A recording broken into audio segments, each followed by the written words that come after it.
Howdy, boys. Back at it again with another one here. Another hacking course. Going to the final frontier. Going through the final frontier, ladies and gentlemen. The final frontier. Are we going to be able to finish this out tonight? Are we going to be able to finish this out tonight? Are we? Are we? Who fucking knows? All I know is that we need to get it done sooner rather than later. Okay? We gotta do what we gotta do. We gotta get to where we're getting. We gotta make sure. We gotta make sure that the courses get finished. We'll be drinking a little bit, smoking a little bit. Well, we're not smoking at all, actually. That's a lie. I don't smoke. No, thank you. I'm okay on that. I don't want to be stupid. I don't want to have a raging paranoia, so I don't smoke, unfortunately. I wish I didn't get paranoid if I smoked. Is that defiant, dude? Is that the... What up? Yeah, I missed that voice. What's up, buddy? Hey, man. Been good, dude. Been a good couple of days. I took an oral UA yesterday. Passed, apparently, because they didn't say nothing bad. Oh shit. Death Monkey, get the fuck in here, bro. I love having you in here too. We have great conversation.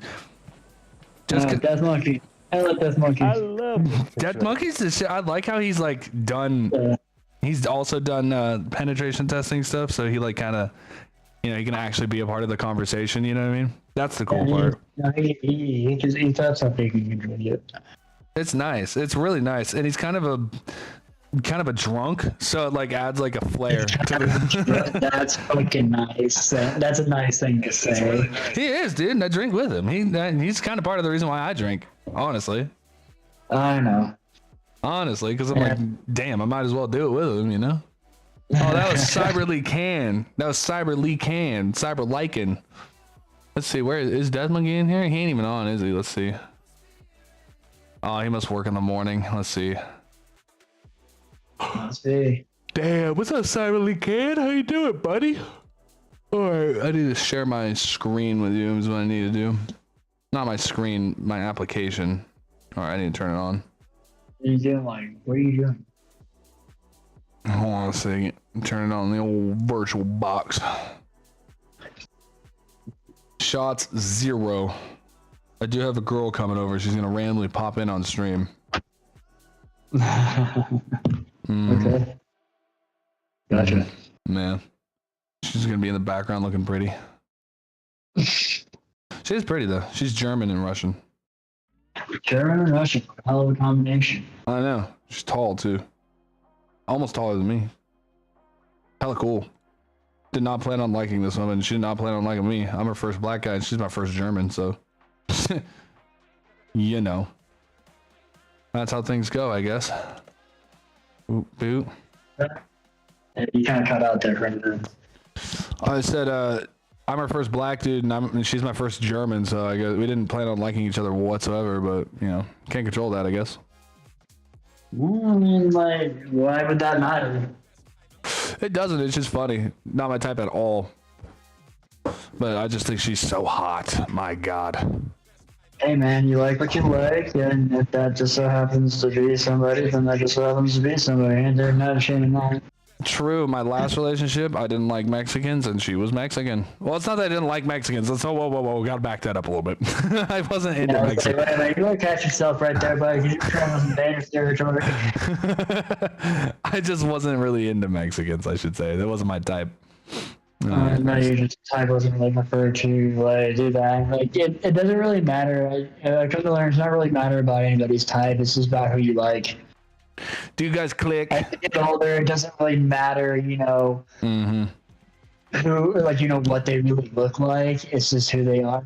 That's counts, and you're like, yeah, I like you for you, not necessarily because of all the superficial reasons. Yep, I agree. It's nice getting old. I thought I was gonna hate getting older. I enjoy being older. My lord, I wish I knew all the knowledge I knew now back then. Oh God, wouldn't things be so much easier? I would put all my money into Bitcoin. Yeah, dude. All of it, every cent. I'd be I homeless. would record mine on the darknet wallet. That was a bad mistake and a stupid ass move. Man, dude, if I would literally put everything. I would put all $25,000 of my inheritance money into Bitcoin. I would put every dollar that I made working it from 2014 to 2020, all of it into Bitcoin. I'd be a broke bitch. And then 2020 would hit. I earned it when it was like 50 cents a coin. Oh And I my had lord. like a number of coins inside of a wallet, and then because like obviously I was gonna do fucking some nefarious shit with it, go in and buy some weed from Amsterdam or some dumb shit like that, just because like hey, I wanted to try some other type of foreign weed, and I thought, hey, if I go onto like Silk Road or something, I could probably do that. But Oh, you actually used Silk Road one time? no, I've actually never used it because by the time that I had even remotely enough to place an order, the whole darknet wallet thing got seized because some asshats decided to use it to launder money. And Oh yeah, that's right. it's a fuckload of like weapons. The federal drugs. government got pissed at him. That's right. The United States government got hella pissed, and then they coordinated with Interpol and seized the whole site. And since everybody's tokens were like used, I mean, everything got seized. Mm-hmm. It's like back then, Bitcoin didn't really have a lot of the value that it does now. It's not looked at. Yeah, it's not looked at like it was back then. Back then, it was just something. It was not an investment at all. Well, I mean, to them, to like Interpol and to a lot of people, this was. It was supposed to be a counter to the dollar. It was supposed to be like its own. Some shit like that, or just like some type of like online currency that people spend to get some pixels or some shit.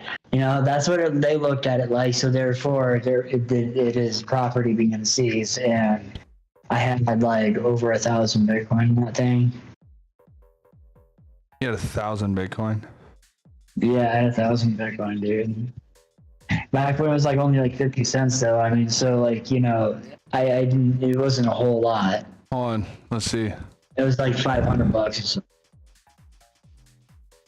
It was like the ounce and stuff like that, all the discrete and shit that I wanted to get. It was going to be like 600 and something.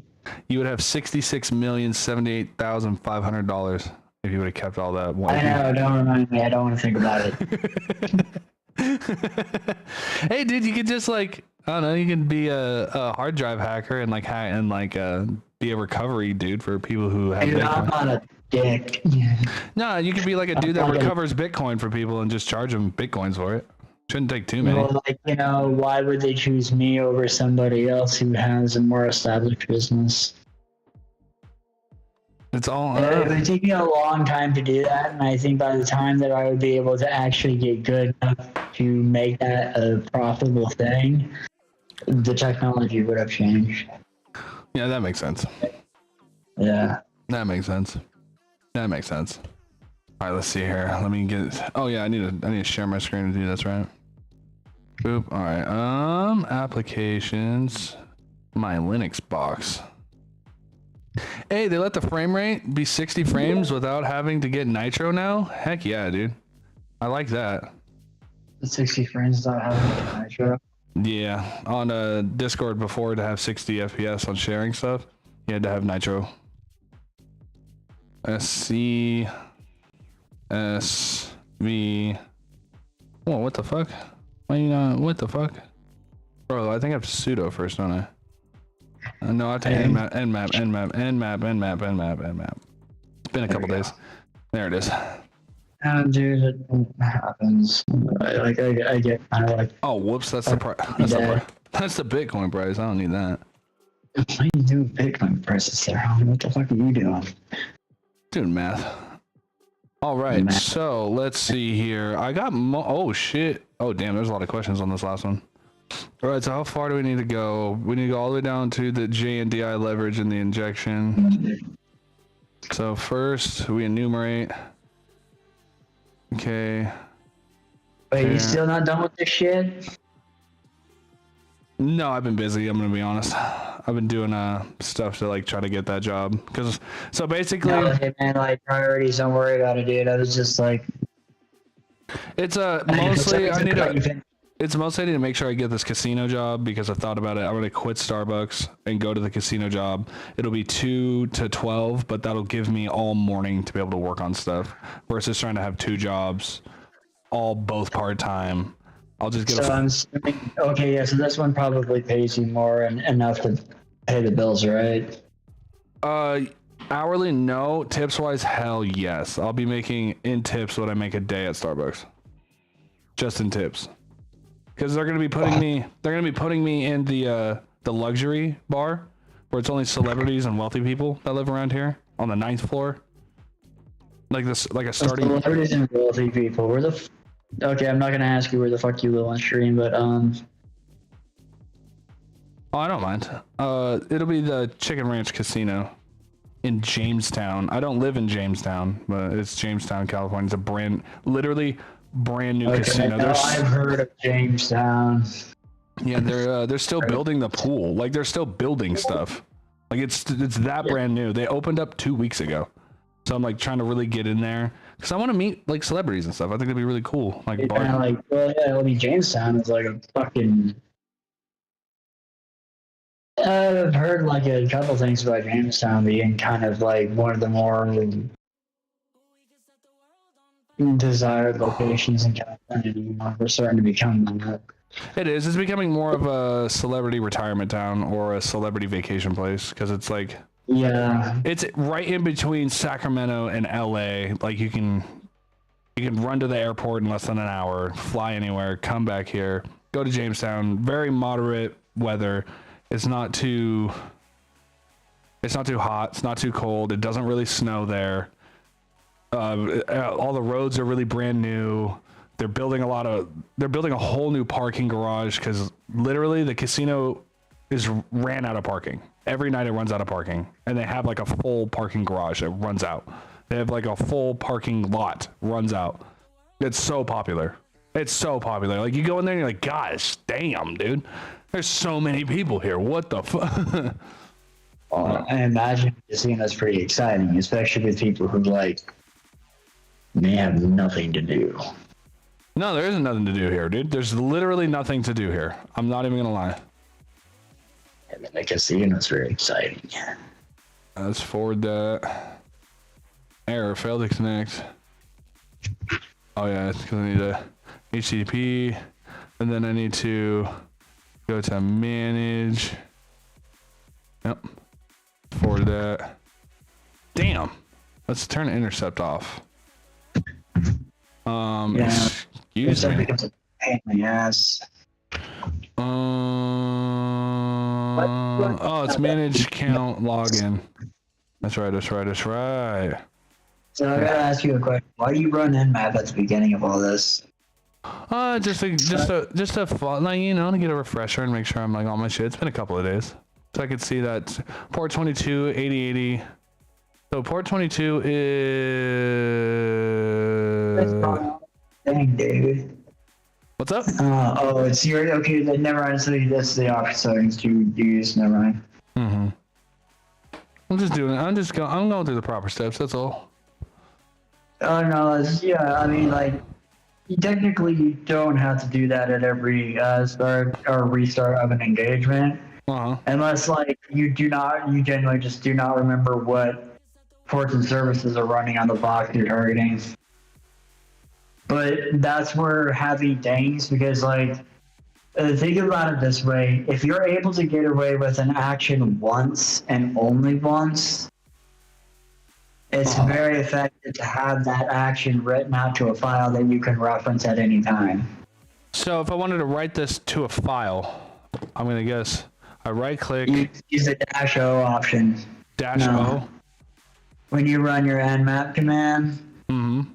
Like, you got something going on right now. I mean, you can cancel if you want, but it's just gonna take longer to get you your results.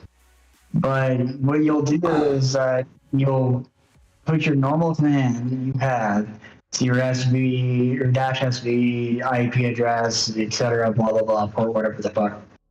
And at the end of it, you'll have a -O option.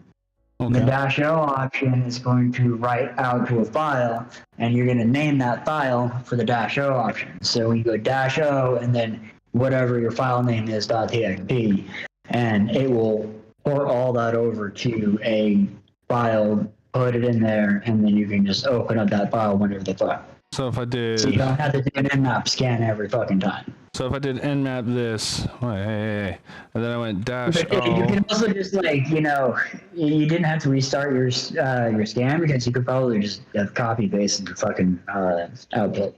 Let's see, a ridiculous.pnp. AXT, you want a text file? Oh, txt. Okay, like Yeah, that. you So want if I text. did that, so now it's gonna take all of this and write it to a file called ridiculous.txt, and then I'll have it in a file by itself. Okay. Yeah, you can cat the file and look at the nmap output.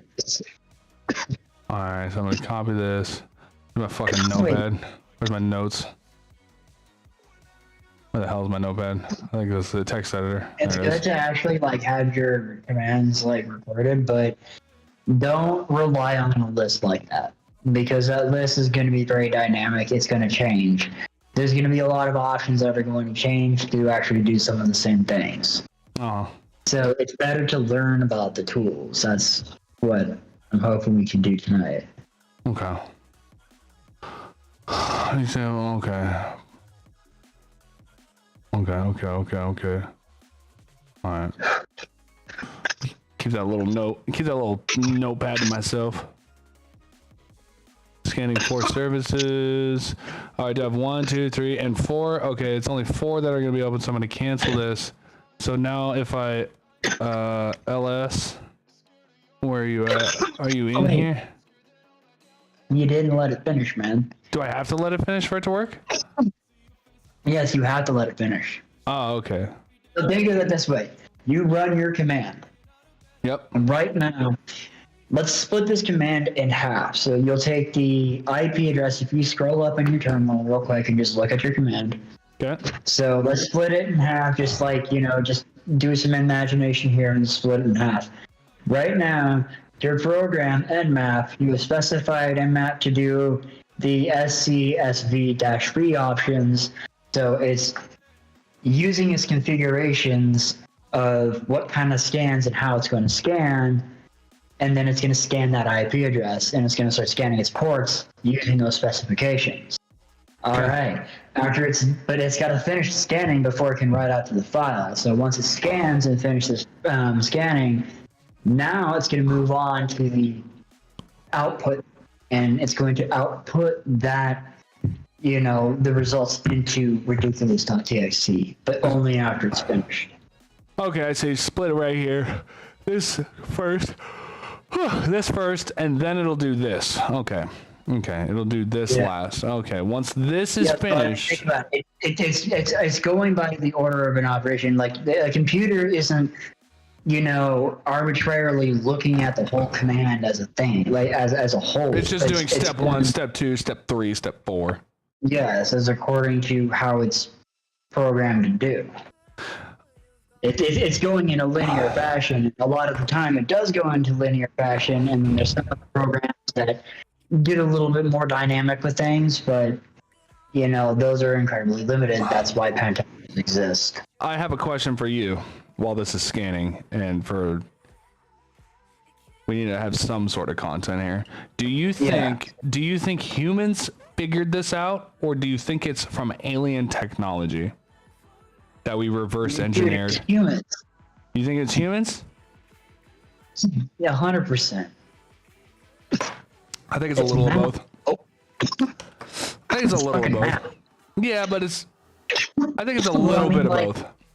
So do you know what the Turing machine is? Yeah, the Turing test. The the Turing machine. Turing Are you talking about in World War II where it would?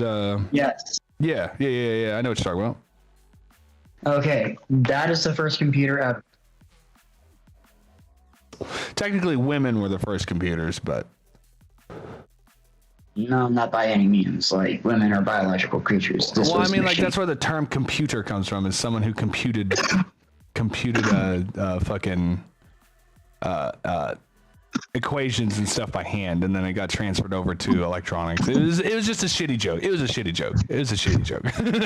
But no, dude, like I slightly on the spectrum because like I just like I had a bit of a fucking tism moment anyway. I was just like, got a little bit of the tism for a second. I was like, what the fuck are you talking about, man? Oh wait, no, that was a joke. So my bad there, man. It's okay. It's okay. Yeah. So let's see. Is ridiculous in here? It's not. I don't see ridiculous. So where the fuck did it save to? Whoa, what's this? Service recognize. Oh no, this is just a code. This is some code. Okay, so where do you actually have it right out to your file? Were you already in desktop when you had it? Yeah, I ran it in desktop right here, and then ridiculous.txt. And then, but it's not showing up here. Reverse started. Oh, it's right there. There it is. Okay. So if I cat ridiculous.txt. Oh, there it is. Okay, yep. Cool. Heck yeah. It cleans it up for you too, which is great. Heck yeah, dude. It does clean it up. It's a lot shorter. It's a lot nicer. It's a little bit. Okay. We learned something new, boys. 3 shots deep and we learned something new. So now I can take this, open that up. I'm going to go advanced, accept the risk, and continue. Okay, now I get to this. Okay. It should take me to the login page. And then now, wait, actually I need to copy this. I need to go into intercept, open browser, and just use the port swigger. They're riding the line with that. Anyhow, we go here. Port swigger. And we forward that. Oh, bitch. We forward that again. And now I should be able to hit the login page of the Unify network. Forward this again, because being a little bitch. Forward that again. Okay. And now, because I remember this, I'm going to do test, and it's going to do this. This is where I got kind of confused on. This is where I started getting confused. Okay, so the scanner reveals port 8080. Okay, we logged in, blah, blah, blah. We read the whole... Okay, yes. We read... Where's it at? We read the blog post. That's what we did last time. We read the blog post. The entire thing.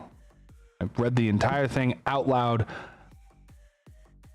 to the world. All right? I don't even know if what I'm doing right now is legal technically, because this might not be allowed to share like I'm doing, but we'll find out.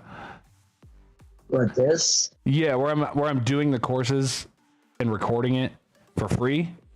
No, this is the free section. It should be fine. No, people do this. There's hella people that fucking do that. I'll turn you on to a bunch of fucking YouTubers that does this exact same shit.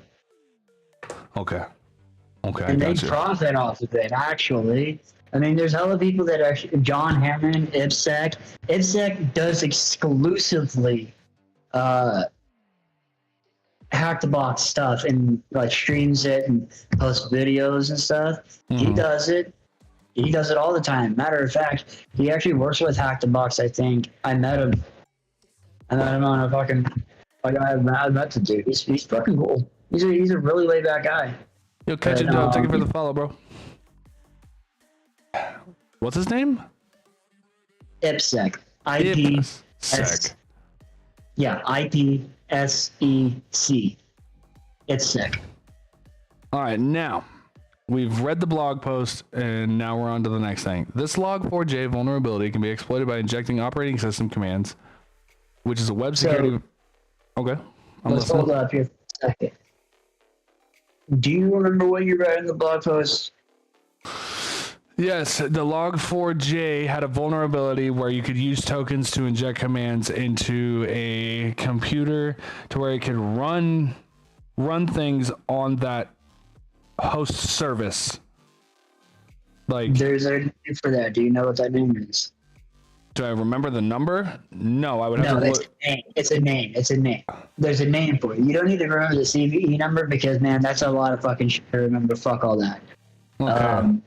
But there's Yeah, a no, name no. for it. Hackers are lazy. I'm just telling you now, hackers are lazier than fuck. All right, so like Lots of we will copy and find paste. shortcuts. No, there's a lot of shortcuts, man. We do a lot of shortcuts. We don't bother with a lot of shit to remember, but we do know of the thing, and we'll know have like that kind of intuition of when to use it. But I can't tell you how many times I have had to Google something, learn it very intimately.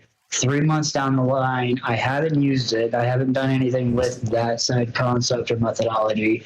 And I'm back to freaking Googling or just trying to figure out, like, retracing my steps. Because, like, okay, I know I learned this, but, and I vaguely remember some parts of it, but I'm missing things. So I would have to, like, actually go back and relearn it. It happens a lot.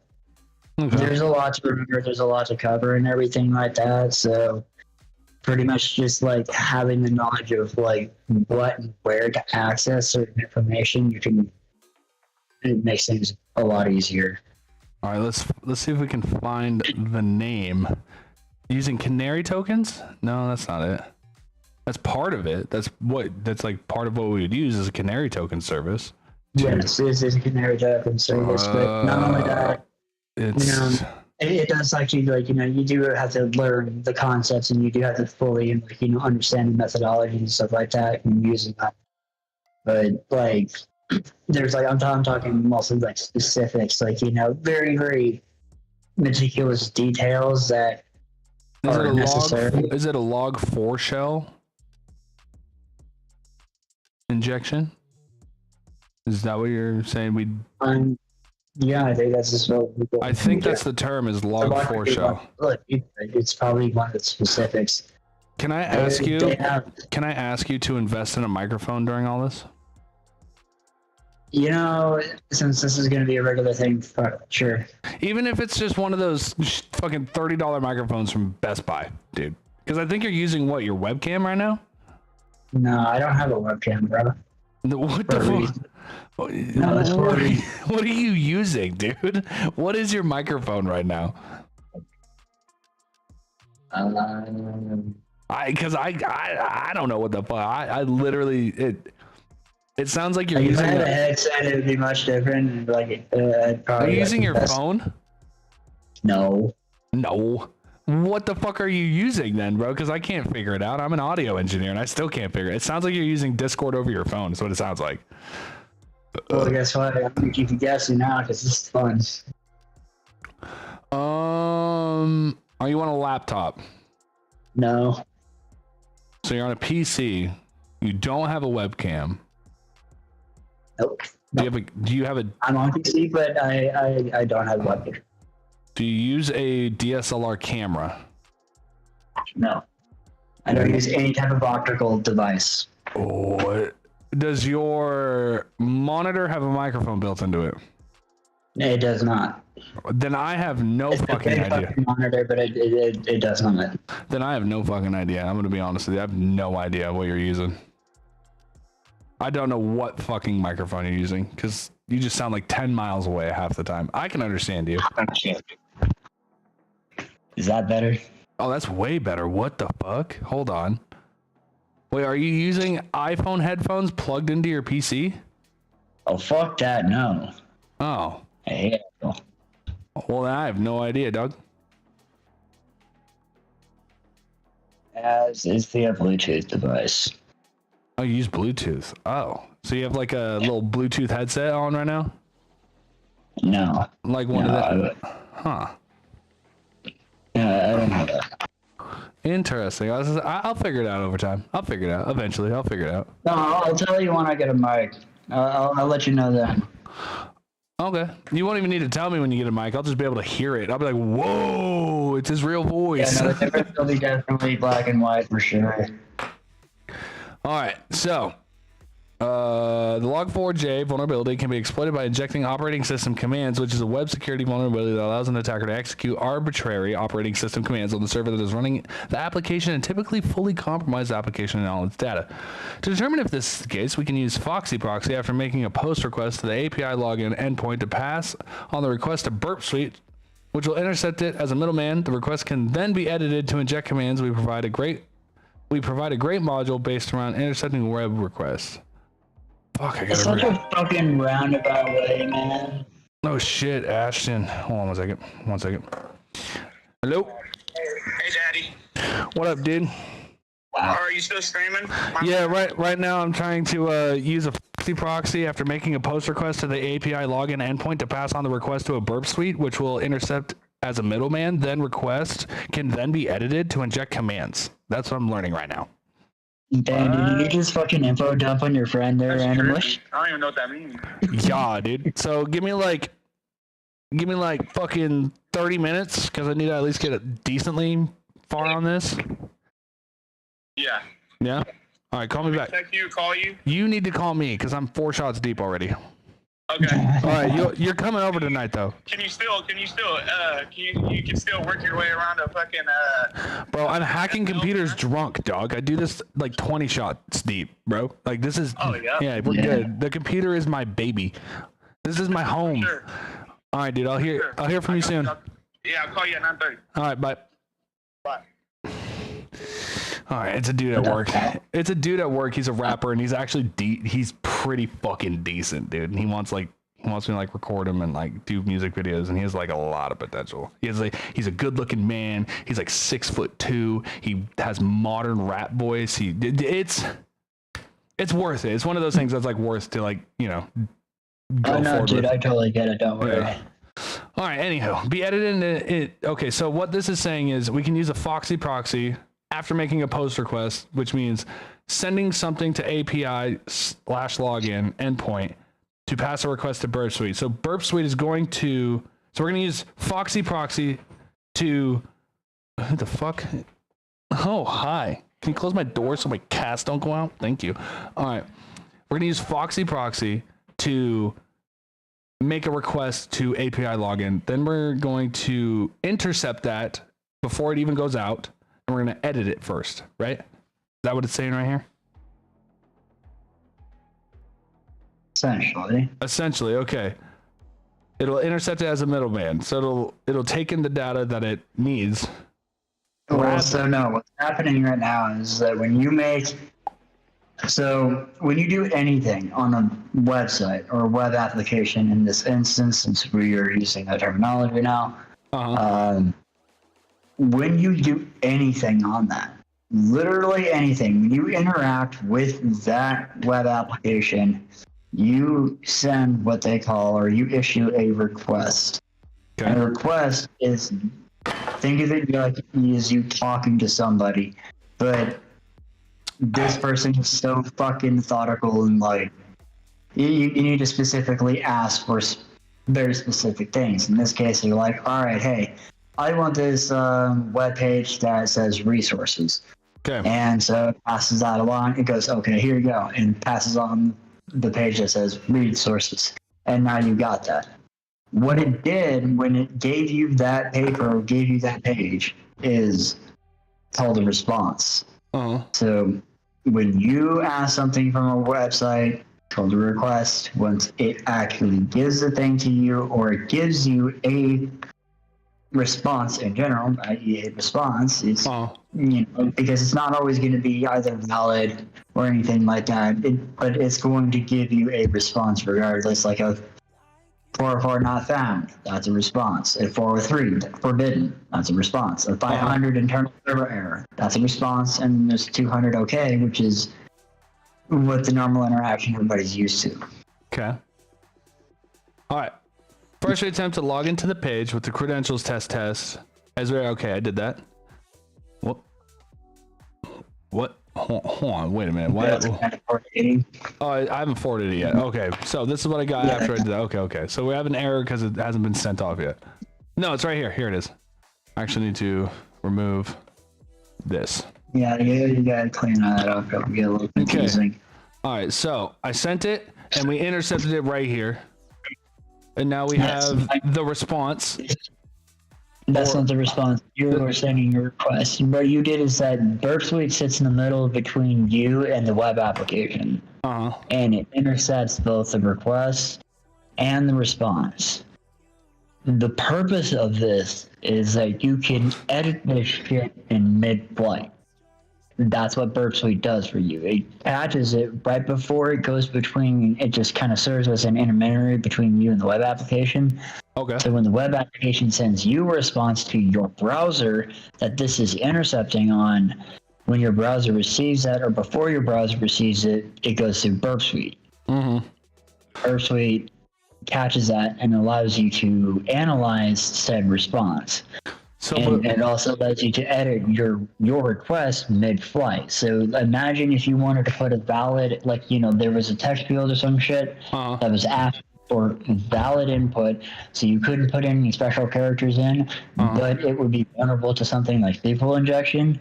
Well, you can just send some bullshit in there that would be accepted, and then when you grab that response to that request mid-flight, you can probably enter in your special characters and everything like that. You can edit. See where he says that your username and password where it's test and test? Yep. Well, if you were to click on that and in between that and then you just put whatever the hell you want to put in there, now that request, since you sent it off, to the front end of the web application, the client side, it was, they have security controls that are served to you client side, which is what you have, what you interact with, and you can sometimes bypass the filters using a method like this. And what that intercept will do is that you can edit that shit in mid-flight, you can have it going in, and you can start putting in different inputs and getting different responses at that point, circumventing some security controls, some filters, or whatever the fuck they may have in place. You might be able to get around it. That's the purpose of the repeater. So the reason why that repeater is going to become one of the more used tabs that you have, arguably it's probably going to be the most used tab in Burp Suite you will ever use when doing web application testing. Okay. Because in repeater, you can go to your proxy tab. Okay. And if you want to do the keyboard shortcut, click into your response. So just click anywhere within that request. Sorry, not response, but request. Yeah, click anywhere within that request. Where? And then hit Control R. You see how repeater just lit up like that? Oh, okay. So it'll send it to the repeater. It sends it to the Okay. And now you have that mid-flight request that is able to bypass a lot of like filters and everything, and you can start tampering with that request and start sending stuff to interact with the backend. Okay. That's pretty sick. All right, so first we attempt. All right, I did that. We attempted to log in with test. We caught it before it could be left. Then we go to the exploitation section of the previously mentioned article mentions that we have to input our payload into the remember parameter because the post data is being sent as a JSON object and because the payload contains brackets. In order to prevent it from being parsed as another JSON object, we enclose it inside brackets, so that is parsed as a string instead. So, like that. So you're exploiting a lot of JSON. So here's also another thing. You know, there are certain limitations of how different technologies handle data. And in this case, JSON handles data in a very strange but different format in a way that's like, you know, very easy to read though. We can get into the specifics of that sometime later. But for now, as a very high level, kind of glossed over explanation, it's very human readable. Like, you know, a lot of people can look at JSON data and know exactly what it's talking about. And so when you go into, when you start making certain types of like formats, what it actually does is that it'll have specific types of characters that will indicate certain strings or certain types of, you know, data that would actually, like, you know, show that kind of limitation, or would actually show that type of, I'd say alterations to any kind of data that you want. But primarily, it has a format. It has a syntax. Is more of the actual like appropriate term for it would be that there is a syntax to multiple like I want to say like scripting languages, other types of ways. Like you just pretty much anything raw data in general. There's kind of like a format for it, and those formats like follow a very specific syntax. Oh. Okay. And this one in particular is like JSON, and it's an acronym. There's an acronym. It's not. It's like I think it's like JavaScript object or JavaScript CLS object notation. I think I'm probably getting that, to be honest. Okay. I'm thinking it's JavaScript serial object notation, but I do have one question. So hold on, let me see if I can figure this out. So it's just JavaScript object notation. okay, there we go. Okay. It's There we go. JavaScript object notation. That's what JSON stands for. We're gonna take You have this. PHP, so you saw like another language like PHP that had its very specific syntax. So it's For gonna, PHP files. Mhm. Shit. so it's gonna look like this. Wait, why is this LDAP? James, Okay, so LDAP is usually and then dealing with, why does it keep doing that? That's my question. because of the way that it is, your closing brackets mean that, yeah, it doesn't look like you have a closing bracket. Why? Boom, and then boom. It looks different over Yeah, here. so you need to have those between quotes. That's what it's going to do first. It's going to take those, but no. Okay, like that. I'm trying to make it look the same. I just want to know why this bracket is not up here and this bracket is not right here. As you can see right here, it says remember $bracket You Jindy. have a comma to your quotations. Like your quotations have these like, brackets themselves, man. My quotations, there it is. Okay. Yeah. There we go. Yeah, Got it. Did you do a double quote? And then I need one more on this side. There you go. The comma. Okay. So it's supposed to look like this. So the brackets will pull everything together. The Well, no, the quotations. brackets are specifications of where the data it is. So, And quotations lock it into a line, right? well, yeah, the quotations like say, hey, like this is the value for remember, and the quotation like the brackets are for to like execute it like or where it reads it as a string instead of just I think it's the original string. It's the original string. It's so important, and then it'll take that and read that and be like, oh, okay, let's do that. You can use my filtered water in there. Oh, you did, huh? All right, so brackets close, quotations lock into one line, basically, right? Like quotations say, quote unquote, this, whereas brackets It specifies the value for remember. Okay. Cool. So whatever the variable remember is going to be, the value of that variable is going to be your string that you have put in there. So like go up a bit in your lesson. Okay. So just up a bit further. Okay. So you see where the exploitation is, and it says because post that is being sent as a JSON object, and because the payload contains brackets, in order to prevent it from being parsed as another JSON object, we enclose inside these brackets. So it brackets. So it means quotations, not okay.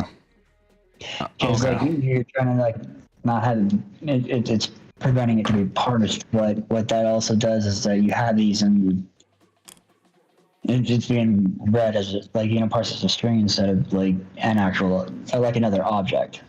So like it's making it so this is one object versus what it was earlier, where it was like one object, another object, and another. Okay. No, it's not for like Okay. It's not to be processed as an object. Okay, that makes sense. Yeah. All right. So you don't want to like. What we'll do is like the JSON object will look at it and be like, all right, this is the value, and so how about like let me put it in these kind of terms you might understand.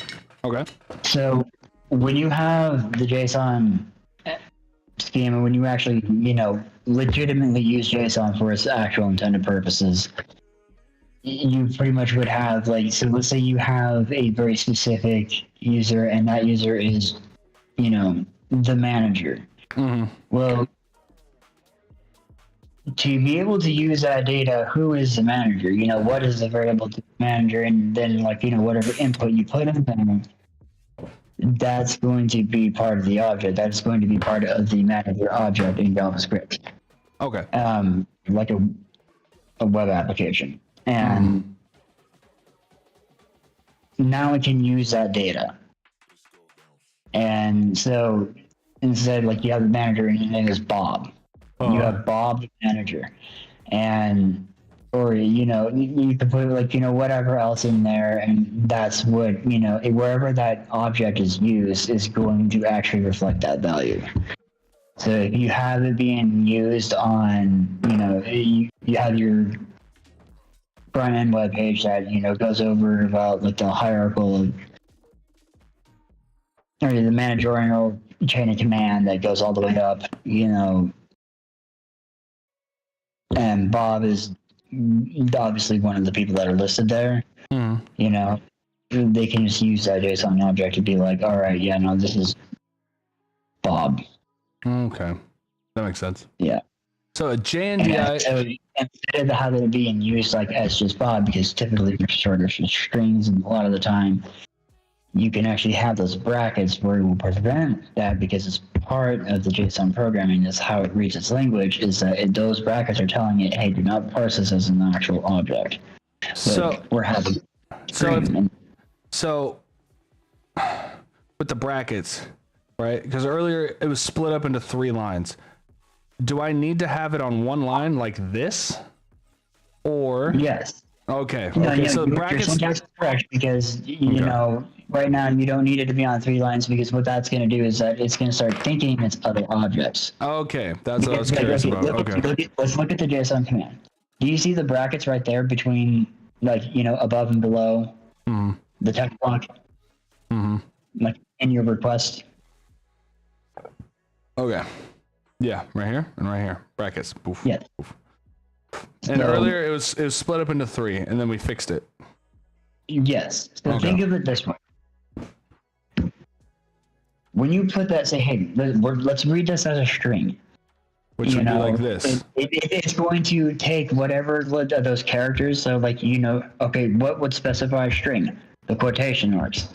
Oh. All right, now that that's been established, it will read any character that is in between those quotations as plain text, or as just text, instead of syntax. Okay, and if it's in 3 lines, it's going to read it as 3 different things. 1, 2, it's going to 3. read it as a bunch of different things. It's going to have a syntax error. Actually, it's going to come back as an error, because it's like, hey, I don't know what the fuck this thing is talking about. Oh, okay, that makes sense. So imagine if you didn't have those quotation marks there, but you had those brackets there. That is going to split things up. That's going to really screw shit up. That's what my problem was when I was trying to do it by myself. I couldn't get it to be one Some line. of the results of actually what would happen if you did not have those brackets in between your quotation marks. So the quotations say this is one sentence, basically. That's what the quotations are there for. String. This is one line. This is one text. This is a string of text. Okay, cool beans, dude. We're learning stuff. Yep. We're learning stuff. All right, so JNDI is the acronym for the Java Naming and Directory Interface API. But making calls to this API, applications locate resources and other program objects. A resource is a program object that provides connections to systems such as database servers and messaging systems. And LDAP is the acronym for Lightweight Directory Access Protocol, which is an open, vendor-neutral, industry-standard application protocol for accessing and maintaining distributed directory information services over the internet or a network. The default port that LDAP runs on is port 389. Don't need to remember that. Maybe in the future.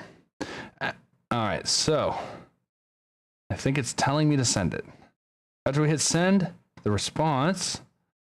So I need to send this to repeater. Send. What is our response? Heck yeah, dude. See, I never would have figured this out without you here. I'm gonna be honest. I didn't know I was gonna need to use the repeater. Hey, look at that. Look at that. I got exactly what I was looking for, as you guys can see. Yeah, you wanted to have an error. That's what the whole goal of this was, to have like an error. That's part of the lesson. After we hit send, the response pane will display the response from the request. The output shows us an error message stating that the payload is invalid, but despite the error message, the payload is actually being executed. Let's proceed to starting TCP dump on port 389, which will monitor the network traffic for LDAP connections. TCP dump is a data network packet analyzer computer program that runs under a command line interface. It allows the user to display TCP and IP and other packets being transmitted or received over a network to which the computer is. I'm so glad I can read drunk. Like, you understand what this is saying, though. All right, let me reread over it. TCP is data network packet analyzer. So it's analyzing a network packet that is being sent, runs under a command line interface, and is running under basically one of these, like a command shell. It allows the user to display the TCP and IP and other packets being transmitted or received. So basically, it's trying to catch anything that comes through it, whether it's outgoing or ingoing. No. No? Okay. No. So TCP dump is an actual tool. It's a program that's used within a computer to usually analyze a lot of network traffic that is happening with that specific station. So this has already been logged. All these interactions have already happened. What you're looking at is that you're dumping the logs of those interactions. It's telling you what has happened. Yes, there's what has happened or what has been happening. Because you can use it at different intervals and stuff like that, and actually kind of get a whole history of something currently is happening, or you can see. I think you can actually have it continuously dump, but why the fuck would you want to use that when you can just use Wireshark at that point? Anyway, because Wireshark will actually give you a way more better about a lot better analysis than just TCP dump. Mm-hmm. Because you can monitor everything live, is what I'm saying. You'll get an actual live output. You'll just be spitting out buckloads of packets and shit and a bunch of data that you can just go and look through and read. There's a lot of times where you run it for only a little bit, stop it, and you have everything that you need. When it comes down to intercepting some packets or just reading some data, sniffing packets is another terminology for it. But anyway, yeah, you sniff packets. All right, so before we send it off, we're gonna open.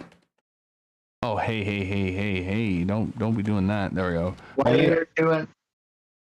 So open up another terminal and type. Here, hey, nice ass. Here. You're so cute. The fuck? That girl's here at my house right now. She's been watching. She seems like she's pretty interested so far. Copy. All right, so it's gonna tell me to open up another terminal and type sudo TCP dump / so I means is that basically listen? /I is listen on tune 0 port 389. No, that's the interface. It's specifically asking the interface. You're dumping your own interactions. Okay. What that's going to do is you've had some interactions on, a TCP port. Mm-hmm. Because actually, hey, wait, is that IP address in there yours, or is that?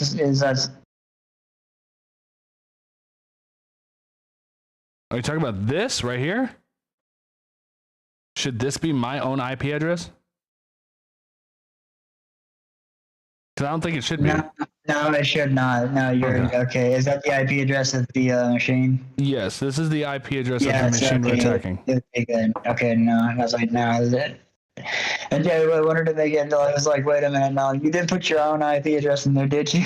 No, because I thought it was supposed to be that because it's sending a username and password. I don't think I need that on my own IP right now. All right, cool beans. So we opened up. It's listening right now. The above syntax can be broken down as follows. Ooh, I need this. I need this. I need this. I need to copy this. I need to put it in You here. could just get that from the fucking GCP dump -h, man. Hold on, buddy. Let me do my own thing for a second. And then save. Okay. Dude, your notes are atrocious. All right. After TCP dump has been started, click the send button. Let me read a little further because Hack the Box likes to do some weird shit sometimes. Oh God, does it? It fucking does some weird stuff. All right, we're gonna send it. Boop. Okay, we sent it. Now we're gonna go here. It did not catch it. Why did it not catch it? Port 389. Let's see here. I think it's because. Okay, wait a minute. Why are you sure there's a file that says whatever exists on there? Like, why is what it? Wait, go back. To what? Go back to your lesson. To the lesson. Something is happening. Like, yeah, you may be getting the correct amount of input because of like, so what you're getting right now is what we call a false positive. Mm-hmm. It appears to be. Well, what you're doing is that you're actually probably getting not a false positive. That was wrong. False positive is something appears to be vulnerable, but it isn't. Okay. This is not the case. This is vulnerable. So if you go up, you may be getting the correct response, but you may not be actually getting. You may not be properly executing your exploit. Yeah, because I'm not getting anything in my command shell at all whatsoever. Oh, I think I know. Wait, no. Sudo TCP dump I 2.0 port 389. Okay, but I'm not getting anything. So this proves the application is vulnerable. So it says it's trying to connect back to the LDAP port. Hold on, let's send it through this. We'll forward it through this. Why is there a slash whatever? Why are you requesting a slash whatever in there? Is that? Fucking Jesus Christ. Did you skip some steps? No. No, I did not. I mean, I might have. Let's check. Okay, I did that. Scanned it. I went to that. Went to here. We read the blog post last time. Then we read this. Yeah. Okay, we tried to log in. We got it. We used this. Let's fix it again. Try this one more time. Boop. Boop. Go here. Boop. Go here. Boop. Here we go. Turn on IP address. Wait, I think I used to be yours. All right, so this bracket needs this. Hey. Like Yeah, that. that's your. There we go. And then, well, I need a money sign right there. Ridiculous. No, your syntax is broken. That. Then we need to Right. take that down. Yeah, Then we need to go like that. And then we need to, yep, there's going to be. You have your quote already. Yeah. Okay, There you go. Now we need the IP address of where we're trying to go to, which is this. Are you sure? I mean, No. No, it's my own. I need this as my own. It's your own. Because there's no port. I need 10. Hey. Yeah, because for a moment there, I was like, I thought you were like, are you All right. trying to have it like do like is it having you do some kind of like a loop back or what? When you go to do a repeater. There's like ways to actually come by and have it do a few weird ass things. Send it. Could be an LDAP injection. All right. Now And I was like, hey, are you actually kind of like referencing a certain file that you already know of or something like that that would be present on the box itself? All right. Now we're gonna go. Hey, Like, there it is. Like you upload the file up there, and it would actually like execute a certain payload, and It picked it up. All right. So you were right. Of course you were right. You've been doing this for like fucking 10 years, 8 years, 10 years, whatever. Now we actually got the. What did we get out of this? We got the LDAP. We got some flags. Windows 64240 options. We got the scale. We got an MSS number. We got an ACK number. Okay. Cool. So we're making progress. We're making progress. All right. So now we're going to scroll down. Okay. We got the fail. We got the send. All right. Let's see here. So we should be getting, if we look at the we need to find an IP. Okay. We got the IP. We got the LDAP flags right here. We got, because that's all green is telling us is like, hey, you need to be getting these numbers. Well, you have the LDAP flag. What it's trying to do is that it's interacting with your LDAP service, your port 3-something-8 and whatever, and what TCP dump caught was all that happening. Because what it was doing was it was using the 2.0 interface, which would be where the traffic would be coming into. And it's, all right, I'm listening for things that are going to happen on port, or that's going to be interacting with port 389, which is the LDAP. Oh, so if if I'm doing anything that's listening, I need to use my own IP address. That's basically why this didn't work, is because ports remain the same. Oh, okay, that makes sense. Across all machines. So, port 389 is typically LDAP. Hold on a second, Ashton. My bad. No, it's okay. Hold on a second. I'm listening. Continue. Oh, yeah. Well, just port 389 is usually LDAP. Port 443 is HTTPS. Port 880 is HTTP. You can manipulate and use those ports to be, with tools listening on very specific ones if they're not being used.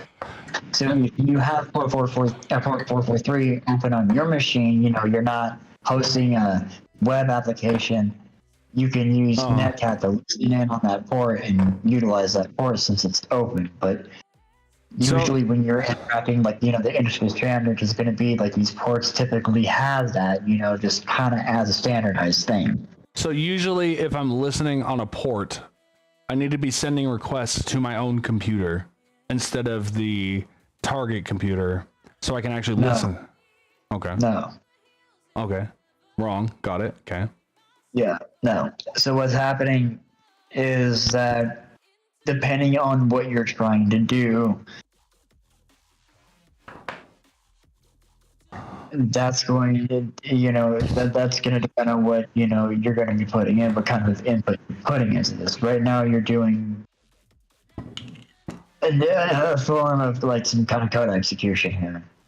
And you're making the web application act as its own personal type of thing and hold on a second, interact with your quote-unquote LDAP service, which you don't have an LDAP service running on port 389. Okay. But you do have TCP dump running on port 389 because it's listening for that. And since you made the web application able to execute that command saying, hey, we're trying to interact with the LDAP service and you need to go to this location. Okay, that makes sense. And then once it goes to that location, it will interact with it and it'll record the interaction. Because the web application thinks it's trying to reach out to an LDAP service. Okay, what tool do we use to intercept intercept the traffic? Reaching an LDAP service, it's reaching your TCP dump. Let me see here. Not Wireshark. All right, I'm not that far yet. All right, let's see here. So we've definitely gotten a lot farther than we did last time, because the reason why I didn't get anywhere last time is because my problem was this. I had a syntax error where my shit was broken up into 3 lines. That was my problem. And then once once we learned that we needed to put quotations around something to keep it as 1 line, we could continue with this lesson. That was my problem. And with this right here, with the TCP dump, it wasn't working because I had it sending information to the computer I was trying to attack instead of sending it through here. Going in a circle, what you were doing, you were telling it to interact with itself. Yeah, okay, that makes sense now. And it would be it's gonna do it, but it's gonna be like, what the fuck? What? It's like, bro, I ain't hearing nothing. Pretty much like punch yourself in the face. Dude, you're just hitting yourself in the face. You're not doing nothing. You need to hit the other computer. You need to hit. Yeah, okay, that's cool. That's cool. Are you gonna be on tomorrow? Yeah. Are you available tomorrow between the hours of? When do you work? Oh, I'm 10:30. You're off at 10. I mean, you go on at 10:30. Okay. Are you available at like 11 a.m. my time? 2 p.m. So I'm you're at 3 p.m. your time. That is when I'm off. 3 p.m. your time. 3 p.m. my time. All right. Yep. All right. Well, let's continue this lesson at 3 p.m. my time tomorrow. We've been streaming for about an hour and 10 minutes. This is a lot of information. Like if anybody watches over this, that's going to be a lot of information to look at. I've learned that quotations locks a line of code into one syntax, which is a line. I've learned that if I want to listen to ports, I need to use my own IP. I don't know why. If you're trying to have to interact with you, you want to use your own IP, yeah. Which I don't know why I didn't just think of that. That sounds so obvious now, honestly. I've also learned how to write out my nmap to a text file so I don't have to nmap every fucking time I want to like know what port is open and what is going on. That's sick. That's pretty cool. I'm having fun. I'm having fun, Defiant. I really am. I'm liking this so far. I really am. I really am.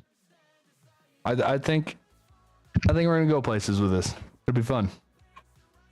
I'm gonna get off of here for now. I'll be back on tomorrow. I'll be expecting you around 3 p.m. I'll text you. Sound good? Sound good? Sounds good. Yep. All right, dude. Well, I appreciate you. I appreciate you believing in me. I hope I've gotten farther than all the other people you've offered this to. It seems like I have. Bro, you doing the first machine got leagues farther than a lot of other people that I've offered this to. Well, I appreciate it. The fact that you have made it through like fucking 3 different like whole like lesson courses is astounding. Dude, this is so fun because it's genuinely really straightforward and like it like in general it's making a lot more sense why things get hacked the way they do, because it's like if you just like remember a bunch of shit and you can like link different things to other things, you can really just fuck a lot of shit up just by remembering things. It's more or less understanding like, you know, the vulnerabilities and being able to identify them and then knowing what to do in those situations, because, you know, you are going to come up with things aren't going to be like this straightforward. You know, some things are going to get really freaking murky and, you know, yeah, you could be hacking away at something for hours and find out that, you know, it ain't worth pursuing. It ain't worth shit because, like, you know, it's not going to get you anywhere. But it takes you hours to figure that out sometimes, and it can get aggravating. Hey, as long as they're getting paid for it, though, that's all that really matters at the end of the day. We're just artists, you know what I mean? All right, dude. Well, I guess I'll catch you tomorrow, dude. Yep, catch you tomorrow, man. All right, see you tomorrow. Bye. Good night. Bye. Heck yeah, dude. All right, ladies and gentlemen, I had a good time. This is fun. I learned a lot of stuff tonight. This is why I hang out with Defiant. He shows me how to do this shit properly. Yes, I would like to exit. Tomorrow, we are going to be cracking this computer. We're going to be finishing all of the free courses, and then we're going to be hacking a computer on our own. All right? On our own. Let's take a shot. We're going to have no helping hands. We're going to be doing it by ourselves. And it's going to be fun. And I hope you guys are going to have a great time watching, because this is going to be on YouTube forever. So there's definitely going to be a lot more people hopping on through. One more shot. Number 7 of the night. I do this because I could do it drunk. I don't know. All right. I hope you guys have a wonderful night. See you in the next one. Be safe. Don't be sorry. Wash your hands. And as always, I'll see you guys in the next live stream.